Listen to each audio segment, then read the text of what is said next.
হবে ফুরসত সময়ে দিলের কান নিয়ে শুনবো, আমলের নিয়তে শুনবো, হিদায়াতের নিয়তে শুনবো, তাবলীগের নিয়তে শুনবো। আল্লাহ তাআলা এই কথার ভিতরে আমার পরিবর্তন ঘটাইয়া দিতে পারেন। কথাগুলি যদি আমার শোনা কথাও হয়, পুরাতন কথা হয়, তবু শুনি, বারবার শুনি। এই পুরাতন কথার থেকে আল্লাহ তাআলা এমন একটা কথা, এমন একটা মুহূর্তে আমার কানের ভিতরে ঢুকাইয়া দিবেন, আমার দিলের ভিতরে জজবা এসে যাবে যে এই কথাটা আমার আমলিয়াতের জন্য, আমার দিল বনবার জন্য জরুরি হয়ে যাবে। তো বাহরহাল যে কথাটা আরজ করতে চাই সেটা মোটামুটি একটা প্রশ্ন। আজকেও একটা দিনী গ্রুপে শুনেছি, এক সাথী ভাই বলেছেন, বিভিন্ন সময় আমাদের অনেক সাথীরা এরকম কথা বলে থাকি আমরা, বা অনেকেরই মনে প্রশ্ন জাগে, এত ওয়াজ কেন, এত আলোচনা কেন, এত বয়ান কেন, এত দিনী গ্রুপ কেন? এইগুলি হলো আমাদের প্রশ্ন। প্রশ্নের উত্তরটা শোনার আগে আমরা একটা উদাহরণ দিব আপনাদেরকে। আমরা সকলেই মোটামুটি গ্রাম অঞ্চলে থেকেই বড় হয়েছি, অধিকাংশ মানুষ। যিনারা শহরে থেকেছেন একেবারে ছোট কাল থেকে, তারাও এক দুইবার গ্রামে যাওয়ার মতো সময় সুযোগ সকলেরই হয়েছে। আমাদের বাসা বাড়িতে গ্রামে আমরা দেখি মহিলারা হাঁস মুরগি পালাপোষিতা করে থাকেন।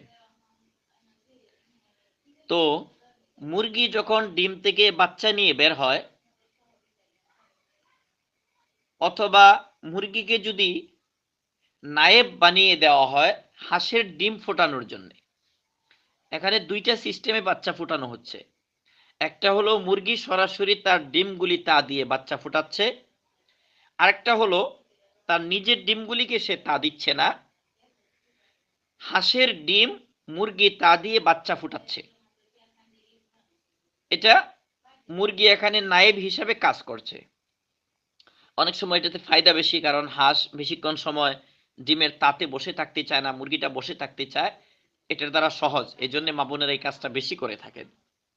যাই হোক, এবার মুরগির তা থেকে মুরগির বাচ্চা বের হোক আর হাঁসের বাচ্চা বের হোক, তুলতুলে বাচ্চাগুলি যখন বের হয় ফুটে, তখন এই যে মা মুরগিটা সরাসরি মা অথবা জায়নসীন মা, স্থলাভিষিক্ত মা, নায়েব যাকে বলি, তো এই মা মুরগিটা যখন বাচ্চাগুলি নিয়ে সে বাহিরে বের হয়, বাচ্চাগুলিকে যখন পালাপুষিটা করতে থাকে, তখন আমি দেখেছি, আপনারাও হয়তো দেখেছেন, না হয়তো খেয়াল করে দেখবেন, মা মুরগিটার দুইটা বৈশিষ্ট্য খুব বেশি পরিলক্ষিত হয়, দেখা যায়। এক, এই মা মুরগিটার যে দুইটা পালক আছে, পাখা আছে, এই পাখাগুলিকে সে সবসময় মেলে ধরে রাখে। দ্বিতীয় বৈশিষ্ট্য আমি দেখেছি, এই মা মুরগিটা সারাক্ষণ টুকটুক টুকটুক টুকটুক একটা কণ্ঠ তার কণ্ঠে বাজায় রাখে, সবসময় তার বাচ্চাগুলিকে যেন ডাকতেছে, কি যেন বলতেছে, এরকম একটা স্বর তার গলায় সারাক্ষণ থাকে। যতক্ষণ পর্যন্ত বাচ্চাগুলি তার কাছে না আসে, ততক্ষণ পর্যন্ত বাচ্চারা যখন দৌড়াদৌড়ি করতেছে, খেলাধুলা করতেছে, হাঁসের বাচ্চাগুলি পানিতে নেমে গেছে, এখন মুরগিটা পানিতে না নেমে সে ওই পুকুরের পাড় দিয়ে হাঁটতেছে আর টুক টুক টুক টুক টুক টুক করে ডাকতেছে। এই অবস্থাটা কিন্তু আমরা দেখি। এটা কেন? এটার উত্তর হলো, আমার চেয়ে আপনারা ভালো করে জানেন, ওই যে পাখাগুলি সে মেলে ধরে রাখে, এটার অর্থ হলো, যখনই আমি দেখেছি উপর থেকে কাক এসে বাচ্চাগুলিকে ছু মারতে চায়, সিল এসে ছু মারতে চায়, তখন বাচ্চাগুলি দৌড়ে ওই মা মুরগিটার পালকের নিচে আত্মগোপন করে, আশ্রয় নেয়। এই জন্য সে পাখাগুলিকে সবসময় মেলে ধরে রাখে, যেন যেন তার পাখা মেলতে দেরি না হয়, আর এতটুকু অসতর্কতার কারণেও যেন তার একটা বাচ্চা সিলের মুখে চলে না যায়, বাজের মুখে চলে না যায়। আমার তো মনে হয় এই জন্যই মা পাখিটা সারাক্ষণ তার ডানাগুলিকে মেলে ধরে রাখে। সারাক্ষণ টুকটুক টুকটুক আওয়াজ করে সে তালিম দিতে থাকে তার বাচ্চাগুলিকে। সে কেন তালিম দেয়, কি তালিম দেয়?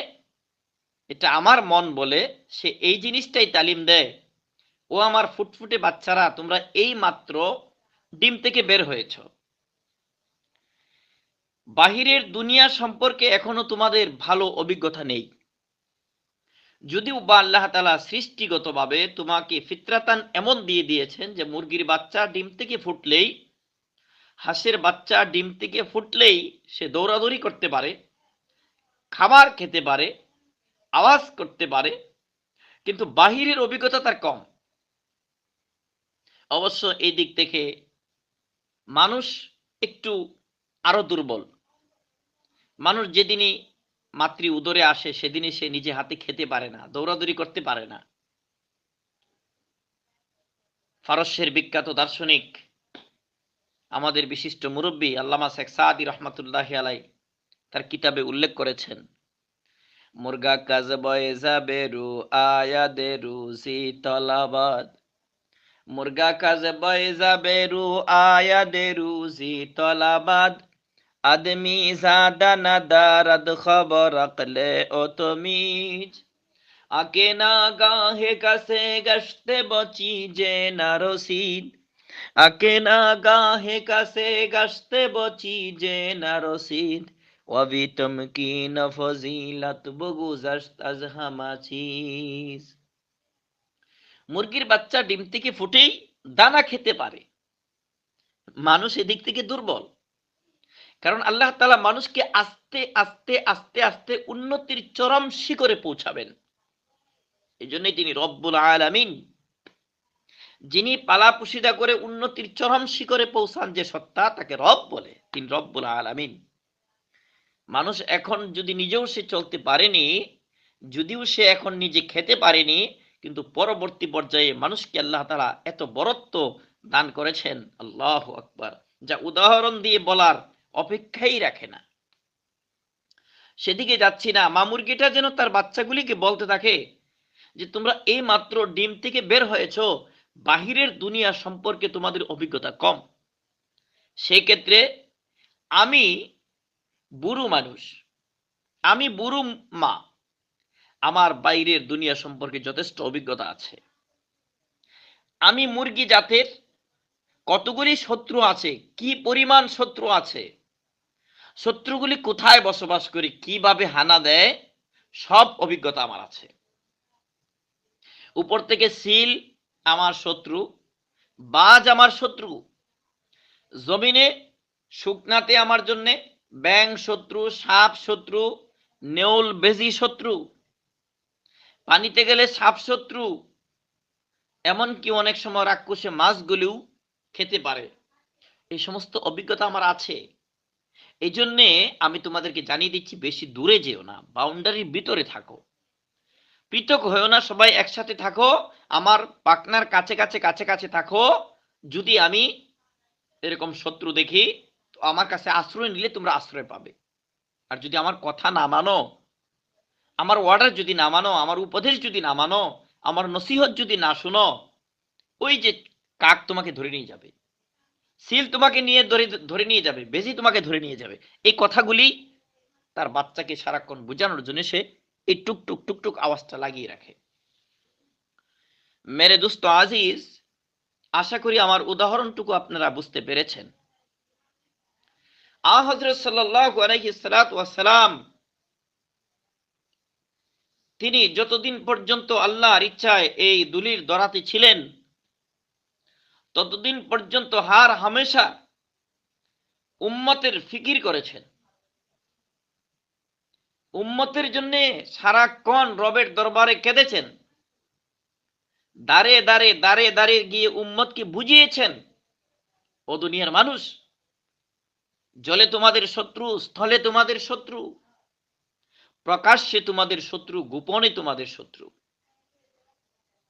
মিস্টার ইবলিস তোমাদেরকে হর হামেশা কুমন্ত্রণা দিচ্ছে, ডান দিক থেকে তোমার শত্রু হয়ে কুমন্ত্রণা দিচ্ছে, বাম দিক থেকে শত্রু হয়ে কুমন্ত্রণা দিচ্ছে, সামনে পিছনে চতুর্দিক থেকে শয়তান তোমাদেরকে কুমন্ত্রণা দিচ্ছে।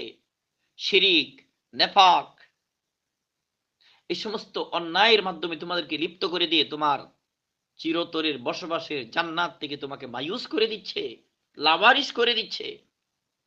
সারাক্ষণ আল্লাহ রাসূল সাল্লাল্লাহু আলাইহি ওয়াসাল্লাম উম্মতের ফিকিরে ছিলেন।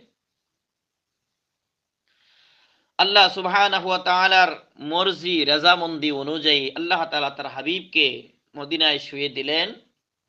এই ডাক দেওয়ার জিম্মাদারি একদল উম্মতের উপরে রাসূল আকরাম সাল্লাল্লাহু আলাইহি সাল্লাম ন্যস্ত করে গেলেন হযরতে উলামায়ে কেরাম।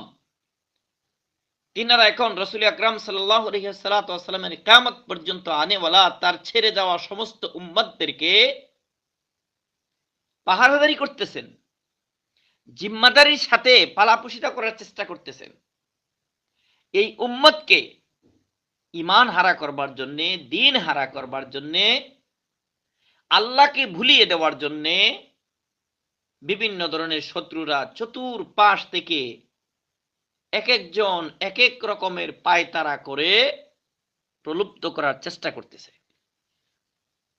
হযরতে উলামায়ে কেরাম 12-14 বছর হযরতে উলামায়ে কেরামদের নিগরানিতে থেকে কোরআন ও হাদিসের জ্ঞানের মাধ্যমে নিজেদের অভিজ্ঞতাকে এমন পাকাপোক্ত করেছেন যে তিনারা চিনেন যে আল্লাহ রাসূল সাল্লাল্লাহু আলাইহি সাল্লামের এই অবুলা অবুজ উম্মতদেরকে হরণ করবার জন্য কোন ধরনের শত্রু কোন দিক থেকে কিভাবে আক্রমণ করতে পারে।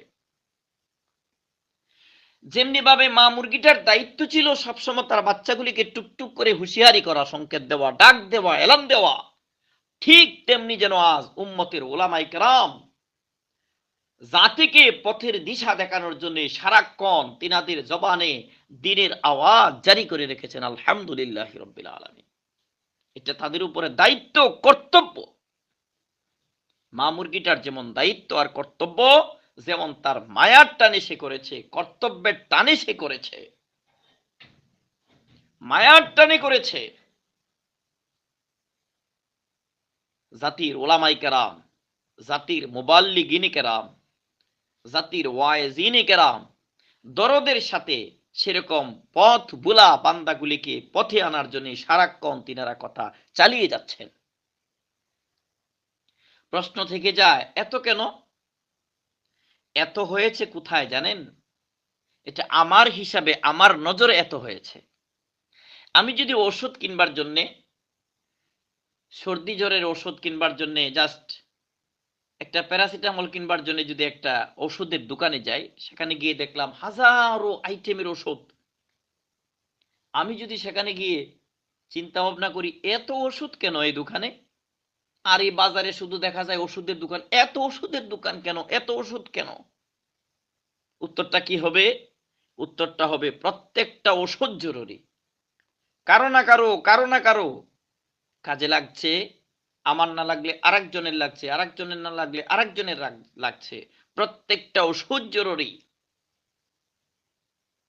ঠিক তেমনি ভাবে আজ যে এত গ্রুপ, এত আলোচনা, এত ওয়াজ ও বয়ান, প্রত্যেকটাই আমাদের জন্য জরুরি মনে করতে হবে।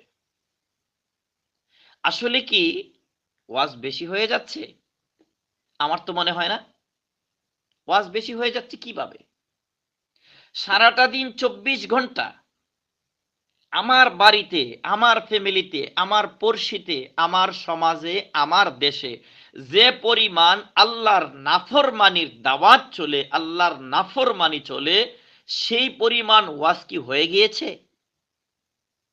সেই পরিমাণও হয়নি। তার কত সহস্র ভাগের 1 ভাগ হবে মাত্র। আচ্ছা, আসছি।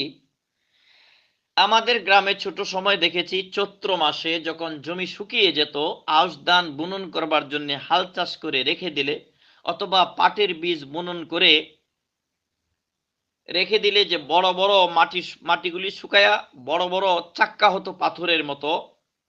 এই শক্ত চাকাগুলিকে ছোট করবার জন্য এক প্রকারের বাঁশের হাতুড়ি ব্যবহার করা হতো। আমাদের অঞ্চলের ভাষাটিকে মুগর বলে, মুগর, বাঁশের একটা টুকরা। তো মাটির ঢিলাটা যত শক্ত, যত বড়, তার চেয়ে দুর্বল ওজনের, কম ওজনের হাতুড়ি দিয়ে বা মুগর দিয়ে যদি এই মাটির ঢিলাটাকে বাড়ি দেওয়া হয়, ভাঙ্গা যাবে? উত্তরটা হবে না, ভাঙ্গা যাবে না। কি করতে হবে ভাঙতে হলে? ভাঙতে হলে ওই মাটির ঢিলাটা যত শক্ত, যত মজবুত, তার চেয়ে শক্তিশালী আরেকটা হাতুড়ি দিয়ে বাড়ি দিলেই ওই মাটির ঢিলাটাকে ভাঙ্গা যাবে। আজ যে পরিমাণে বদদিনী সয়লাব হয়েছে, এই বদদিনীকে খতম করবার জন্য কি পরিমাণ তাহলে ওয়াজের প্রয়োজন? যে পরিমাণ বদদিনী, তার 4 গুণ বেশি ওয়াজ ও নসিহত, দাওয়াত ও তাবলীগ, ঈমান ও আমল, মেহনত হলে পরে এই বদদিনীকে খতম করা, অর্থাৎ এই মাটির ঢিলা ভাঙ্গা সম্ভব। সেই পরিমাণের চেয়ে কি ওয়াজ ও বয়ান বেশি হয়ে গেছে? আমার সেই পরিসংখ্যানে মনে হয় এখনো ওয়াজ ও বয়ানের সেক্টর অনেক দুর্বল রয়েছে, আরো বেশি হওয়া দরকার। আমার বাড়িতে 24 ঘন্টায় যে সমস্ত আমলগুলি হয়, তার তুলনায় আমি কয় ঘন্টা সারাদিনে ওয়াজ ও বয়ান শুনি, দিনের কথা শুনি? সারাদিন আমি যে দুনিয়াবি সমস্ত কথা শুনলাম, ধরে নিলাম আপনি কোনো গান শোনেন না, টিভি দেখেন না, নাজায়েজ কথা বলেন না, তারপরেও এতটুকু তো সত্য, দুনিয়ার হাইসিয়তে আপনার জরুরতে কিছু কথা বলতে হয়। দোকানে গেলে চা, দোকানে গেলে চা বানিয়ে দেন, কত টাকা বিল, এই যে কথাগুলি, এই কথাগুলির চেয়ে সুবহান আল্লাহকে আমি বেশি পড়ে ফেলেছি, আলহামদুলিল্লাহকে আমি বেশি পড়ে ফেলেছি, তাহলে ওয়াজ ও বয়ান বেশি কোথায়? ওয়াজ ও বয়ান আরো হওয়া দরকার। কারণ এই পথ বোলা জাতিকে হিদায়াত দেওয়ার জন্য, পথ বোলা জাতিকে পথের দিশা দিবার জন্য হিদায়াত দিবেন আল্লাহ তাআলা। অবশ্য হিদায়াতের অর্থ দুইটা, ইসালিল মাতলুব, আর একটা হলো ইরাতুত তরিক, অর্থাৎ একটা হলো পথ দেখিয়ে দেওয়া, আর একটা হলো তার গন্তব্যে পৌঁছিয়ে দেওয়া। গন্তব্যে পৌঁছাবেন আল্লাহ, কিন্তু পথ দেখানোর জিম্মাদারি আল্লাহ তাআলা উলামায়ে কেরামদেরকে দান করেছেন। এই জন্য উলামায়ে কেরাম, এই জন্য মুবাল্লিগে দ্বীন এই এত ওয়াজ ও বয়ান, এত আলোচনা আমাদের মাঝে রাখছেন। তো আল্লাহ তাআলা শুকর যে এখনো আল্লাহ তাআলা দ্বীনের কথা রেখেছেন, দ্বীনের কথা শুনতে পারতেছি আমরা উলামায়ে কেরামদের মুখ থেকে, হক্কানি উলামায়ে কেরামদের মুখ থেকে শুনতেছি। আমরা যে হোয়াটসঅ্যাপ জগতে আলোচনা করছি, এই হোয়াটসঅ্যাপ জগতে, হোয়াটসঅ্যাপ গ্রুপের ভিতরে কত হাজারো গ্রুপ রয়েছে যেগুলিতে প্রতিনিয়ত আল্লাহর নাফরমানি হচ্ছে। আস্তাগফিরুল্লাহ। আল্লাহ তাআলা আমাদেরকে হেফাজত করে দ্বীনী গ্রুপে রেখেছেন। কথা অনেক লম্বা হয়ে গিয়েছে। তো আজকে আমি যে কথাগুলি বলতে চাইছি সেটা হলো, একটা প্রশ্নের উত্তর ছিল যে এত ওয়াজ ও বয়ান কেন? ওয়াজ ও বয়ান হলো আমার ফায়দার জন্য, আর ওলামায়ে কেরাম এত ওয়াজ ও বয়ান করছেন তিনাদের জিম্মাদারির জন্য। এত ওয়াজ ও বয়ান করছি, আমি যে আলোচনা করছি, কেউ কি শুনছে? অনেক আলোচক আছে, আমরা আলোচনা থেকে হয়তো আমার আলোচনা কেউ শুনে না, আমি কেন আলোচনা করব, আমি কত আলোচনা করব, এই কথাগুলি তো মানুষ জানে, এরকম মন মানসিকতাও যেন আমার না হয়। কেন? আল্লাহ সুবহানাহু ওয়া তাআলা তার কালামে ইরশাদ করেছেন, ওয়াযাক্কির ফাইন্না যিকরা তানফাউল মুমিনিন। আপনি আলোচনা করতে থাকেন, দ্বীনি কথা বলতে থাকেন, যারা ঈমানদার, যারা মুমিন, তাদেরকে দ্বীনি কথা অবশ্যই উপকার দিবে। যে যে জিনিসকে ভালোবাসে সেই জিনিসকে সে আরো বেশি পেতে চায়। ছোট বাচ্চা সে যখন মিষ্টির খবর জানে, সে যখন মধুর শিশির নাগাল পায়, সামান্য এক ফোঁটা মধু তার জিহ্বায় একবার লেগে যখন স্বাদটা সে পায়, তখন তার নাগালের বাইরে থাকলে সে একটা পিঁড়ির উপর আর একটা পিঁড়ি দিয়ে মোড়া দিয়ে সে সেই মধুর শিশিটা খুঁজতে চায়, নামাতে চায়, পারতে চায়, কারণ সে একবার স্বাদ বুঝেছে এটা কি স্বাদ। তো ইমানদার যাদের ভিতরে আল্লাহ তাআলা ইমান দিয়েছেন, তারা দ্বীনি কথা যত বেশি হয় তত আরো বেশি শুনতে চায়, খুঁজে খুঁজে খুঁজে খুঁজে কোথায় দ্বীনি আলোচনা হবে সেগুলি শুনতে চায়। আল্লাহ তাআলা ইমানের দৌলত আমাদেরকে দান করেন। যত বেশি মুযাকারা করা যাবে, দ্বীনি কথা যত বেশি বলা যাবে, যত বেশি শোনা যাবে, দুনিয়ার কথা শুনতে শুনতে, ফাহেসা কথা শুনতে শুনতে আমাদের কানের ভিতরে পর্দা পড়ে গেছে, চোখে পর্দা পড়ে গেছে, আর দিলের কানের ভিতরে তো পর্দা অবশ্যই পড়ে গেছে। এই জন্যই তো এখন এই সমস্ত দ্বীনি কথাগুলি ভালো লাগে না। ভালো কিছু লাগলেও দিল পর্যন্ত যায় না, কারণ মাঝখানে ওই ডায়াফ্রাম যেন সে ভেদ করতে পারে না, কিসের একটা আস্তর পড়ে গেছে, একটা বেড়া পড়ে গেছে গুনাহ করতে করতে করতে করতে। এই জন্যে আল্লাহ তাআলার দ্বীনের আলোচনার মাধ্যমে, কোরআনুল কারীমের আলোচনার মাধ্যমে আহাদিসে নববী সাল্লাল্লাহু আলাইহি সাল্লামের আলোচনার মাধ্যমে আমার ভিতরটাকে পরিষ্কার করব ইনশাআল্লাহ। আল্লাহ সুবহানাহু ওয়া তাআলা প্রত্যেক ভাইকে দ্বীনি কথা বলার, শোনার, আমল করার তৌফিক দান করেন। তো আজকের এই মূল খোলাসা আলোচনায় আমরা যে কয়টা বিষয় শিখলাম, ১ নম্বর শিখলাম প্রথমে মুকদ্দমায় আল্লাহ তাআলা চাইলে কাউকে ভালো রাখেন, কাউকে আল্লাহ তাআলা অসুস্থ রাখেন। দুটোটাই আল্লাহ পাকের নিয়ামত, সবই আল্লাহ তাআলার ইচ্ছা। এটা আল্লাহ পাক তার এই পৃথিবীকে, পৃথিবীর নিজাম ঠিক রাখবার জন্য এক একভাবে আল্লাহ তাআলা চালাইতেছেন। আয়ে কেরা আররা বরসের মি কাসাদ দিগারেরা তাজ বরসের মি নেহাদ। আল্লাহ তাআলা কাউকে করাত দিয়ে মাথা দ্বিখণ্ডিত করে দিয়েছেন, আর কারো মাথায় সুলাইমানি তা শাহী তাজ তিনি পড়ায় দিয়েছেন। আল্লাহ তাআলা কাউকে প্ল্যাটফর্মে শোয়ায় ঘুমাইতেছেন, আর কাউকে এসি রুমে দিচ্ছেন। এটা আল্লাহ পাকের নিজাম চালানোর জন্য আল্লাহ তাআলার কুদরত। আল্লাহ তাআলা কাউকে সুন্দর করে বানিয়েছেন, কাউকে কালো করে বানিয়েছেন। কারো গলার স্বরটা একটু মোটা, কারোটা চিকন। কাউকে আল্লাহ তাআলা বেশি বিদ্যান করেছেন, কাউকে আল্লাহ তাআলা বিদ্যার দিক থেকে ফকির করে দিয়েছেন। এটা আল্লাহ পাকের ইচ্ছা। তো এই কথাগুলি আমরা শিখলাম যে আল্লাহ তাআলা মুখতালিফ করে সৃষ্টি করেছেন, এটা আল্লাহ পাকের কুদরত, এছাড়া আর কেউ করতে পারে না। পরবর্তী পর্যায়ে আমরা শিখলাম যে দ্বীনি আলোচনা আরো বেশির থেকে বেশি করব, আরো বেশির থেকে বেশি শুনবো। বরং যেখানে যত যে পরিমাণ বেহায়াপনা, বেলেল্লাপনা, বদ্দিনী চলে, সেখানে তার চেয়ে আরো তুরজুর গতিতে দ্বীনি কাজ চালু করা দরকার। তো আমি ইনশাল্লাহ আশা করব অনলাইনের মাধ্যমে যে সমস্ত উলামায়ে কেরাম আছেন, হযরতে উলামায়ে কেরামদের সবিনয়ে নিবেদন রাখবো, প্রত্যেকেই নিজ নিজ স্থান থেকে নিজ নিজ ওয়াসাত অনুযায়ী দ্বীনের কথাগুলি আজকে মানুষের মাঝে তুলে ধরি। আজকে এই হকের নাম দিয়ে কিছু বাতিল কত প্রকারে মানুষকে প্রলুব্ধ করে ভিন্ন পথে নিয়ে যাচ্ছে। জাতি আজ দিশেহারা। নবী সাল্লাল্লাহু আলাইহি ওয়াসাল্লাম আজকে আমাদের কাছে নেই, সাহাবায়ে কেরাম নেই, তাবিঈন নেই, তাবিঈন নেই, কে জাতিকে পথ দেখাবে? সকলেই নিশান ঝুলিয়ে দিয়েছে, এটা আমার হক, হক, হক। আসলে কোনটা হক, কোনটা বাতিল, সেটা শনাক্ত করতে পারেন একমাত্র যিনি বিজ্ঞ। ওই বিজ্ঞ বুড়া মা মুরগিটাই সে শনাক্ত করতে পারে কোন পাখিটা তার জন্য আসলে শরীর পাখি। শালিকের কাছে গেলে মা মুরগিটার এত চিন্তা নেই, কারণ সে জানে শালিক আমার বাচ্চাগুলি নিবে না। কিন্তু কাককে দেখলে দূর থেকেই সে তাড়া করে, কারণ সে জানে কাক হলো আমার বাচ্চার জন্য দুশ্মন। আসলে কে এই জাতির জন্য দুশ্মন আর কে জাতির জন্য আসলে কল্যাণকামী, এটা উলামায়ে কেরাম জানেন। এজন্য সর্বসাধারণদের কাজ হলো উলামায়ে হযরতদের, হক্কানি উলামায়ে কেরামগণ আমাদেরকে যেদিকে পথের দিশা করবেন আমরা সেদিকে চলবো, তাদের কথা মানবো। আল্লাহ সুবহানাহু ওয়া তাআলা আমাদের সকলকে সহি কথা বুঝার, মানার, আমল করার তৌফিক দান করেন। একই জামাতে, একই প্ল্যাটফর্মে হযরতে উলামায়ে কেরামদের নেতৃত্বে তিনাদের কথা মতো আমাদের থেকে আল্লাহ রাসূল সাল্লাল্লাহু আলাইহি ওয়াসাল্লামের বাতলানিওয়ালা পথে চলে ঈমান সহ কবরে যাওয়ার তৌফিক দান করেন। আমিন। সুবহানাল্লাহি ওয়া বিহামদিহি, সুবহানাকাল্লাহুম্মা ওয়া বিহামদিকা আশহাদু আল্লা ইলাহা ইল্লা আনতা আস্তাগফিরুকা ওয়া আতুবু ইলাইক।